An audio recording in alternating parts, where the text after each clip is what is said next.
আপনারা নিশ্চয়ই অবগত আছেন, আগামী 10 মে 2025 হতে মাসব্যাপী চাঁপাইনবাবগঞ্জ পুরাতন স্টেডিয়াম মাঠে শিল্প পণ্য বাণিজ্য মেলা অনুষ্ঠিত হতে যাচ্ছে। গণপ্রজাতন্ত্রী বাংলাদেশ সরকারের বাণিজ্য মন্ত্রণালয়ের এক সার্কুলারের মাধ্যমে দেশীয় উৎপাদিত পণ্য জনগণের মাঝে তুলে ধরার জন্য দেশের সকল জেলা চেম্বারকে শিল্প পণ্য ও বাণিজ্য মেলা করার নির্দেশনা রয়েছে। গত 15 বছর এই নির্দেশনা মোতাবেক শিল্প পণ্য বাণিজ্য মেলা আয়োজন করা আমাদের পক্ষে সম্ভব হয়নি। এবছর গণপ্রজাতন্ত্রী বাংলাদেশ সরকারের অন্তর্বর্তী সরকারের প্রধান উপদেষ্টা প্রফেসর ডক্টর মোহাম্মদ ইউনূস সাহেব গত 1 জানুয়ারি 2025 ঢাকা আন্তর্জাতিক শিল্প বাণিজ্য মেলা উদ্বোধনী অনুষ্ঠানে দেশের প্রতিটি জেলায় শিল্প পণ্য বাণিজ্য মেলা করার আহ্বান জানিয়েছিলেন।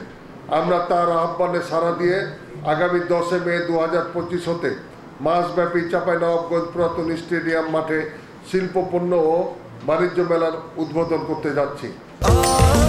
স্বাস্থ্যকর অল টাইম ফ্যামিলি কেক, সব সময় অল টাইম হেলদি লাইফ। আগামী জাতীয় ক্রীড়া পরিষদ ও স্থানীয় প্রশাসনের অনুমতি সাপেক্ষে একটি আকর্ষণীয় শিল্পপণ্য বাণিজ্য মেলা অনুষ্ঠিত হতে যাচ্ছে। মেলায় শতাধিক স্টল এবং 16টি প্যাভিলিয়ন থাকবে। এছাড়া শিশু কিশোরদের বিনোদনের জন্য প্রায় 20টি বিভিন্ন ধরনের রাইড থাকবে।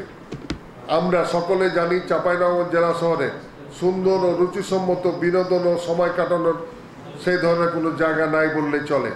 আমরা মাসব্যাপী জেলাবাসীকে দেশীয় পণ্য প্রদর্শন ক্রয় করার জন্য ব্যবস্থা সহ মেলার প্রদর্শনীয় বিভিন্ন ব্যবস্থা করেছি। আশা করি এই শিল্প পণ্য বাণিজ্য মেলার মাধ্যমে জেলাবাসী আনন্দ উপভোগ করবেন এবং শিশু কিশোরেরা উন্নত মানের রাইডের মাধ্যমে একটু ভালো সময় কাটানো ও বিনোদনের সুযোগ পায় বলে আমরা মনে করি।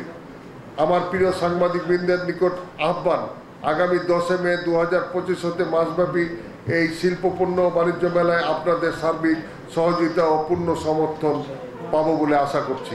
মেলায় কোনো ধরনের জুয়া বা অস্বাভাবিক ও ধর্মীয় আঘাত হয় এই ধরনের কোনো কিছুই থাকবে না। আমি আপনাদের সহ জেলা প্রশাসন, সকল রাজনৈতিক দল ও জেলাবাসীর সহযোগিতা কামনা করছি। আমি আপনাদের কাছে আহ্বান করব যে এই জেলায় স্বাধীনতার পরে এত বড় এবং এই ধরনের বিনোদন এবং বাণিজ্য মেলা কখনোই হয়নি। এটি আপনাদের একটা সুন্দর এবং ভালো বাণিজ্য মেলা আপনাদেরকে উপহার দেব এবং আমার গত নির্বাচন একটা প্রতিশ্রুতি ছিল যে চাঁপাইনবাবগঞ্জে উন্নত মানের একটি ভালো শিল্প বাণিজ্য মেলা করব। সেই নির্বাচনী প্রতিশ্রুতি অনুযায়ী আমার এবং আমার পরিষদের পক্ষ থেকে এই মেলাকে আরও সার্থক এবং ভালো করার জন্য যা যা করে আমরা করেছি। আপনারা আমার সবাই যেসব সাংবাদিক বন্ধু উপস্থিত আছেন, আপনাদেরকে জেলার সকল রাজনৈতিক দলের নেতৃবৃন্দকে, প্রশাসন সহ জেলার 18 লক্ষ মানুষের আমি সহযোগিতা জানাচ্ছি এবং এই সহযোগিতা পেলে আগামী দিনে আরও ভালো কিছু আপনাদের মাঝে উপহার দিতে পারবো বলে আমি আশা করছি। আমরা এটুকু বলতে পারি যে আমরা যেসব পণ্য এখানে বাণিজ্য মেলায় আমরা স্টল পেয়েছি এগুলো অনেক উন্নত মানের এবং ভালো থাকবে। তারপরে মেলাতে আমাদের চেম্বার অফ কমার্সের একটি অফিস থাকবে এবং অফিসের মাধ্যমে আইন শৃঙ্খলা সহ মানুষের, আমাদের যারা মেলা উপভোগ করতে আসবেন, যে কোনো অসুবিধা সুবিধা আমরা সার্বিক সহায়তা করব এবং দোকানের মান যেন ভালো থাকে এবং পণ্যর যেন মান নিয়ন্ত্রণ থাকে, মূল্য যেন সঠিক থাকে, তার জন্য যা যা করণীয় আমরা করবো ইনশাআল্লাহ।